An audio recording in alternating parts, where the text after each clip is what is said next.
Hello and welcome to this lesson. So in this lesson we are going to be looking at the final session that we want to be annotating and observing, which is the Asian session.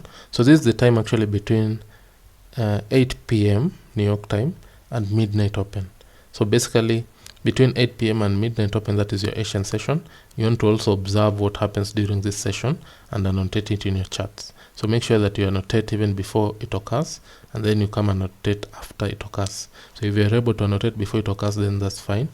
And before the days close, actually, when you're in New York, you can actually annotate the Asian session and see the next day what happened. So make sure you're annotating before and after the session occurs. So essentially that's actually very important, because you want to observe before and after that session, and you'll start seeing actually there's something that is repeating every single day. So make sure every day you're annotating fresh charts before it occurs and after it occurs. So just make sure you're doing it every day and recording it in your journal, and then at the end of the week you'll come and now observe what happened and how they all come together. So essentially that's how you go about it. Thank you so much for watching. I'll see you in the next one.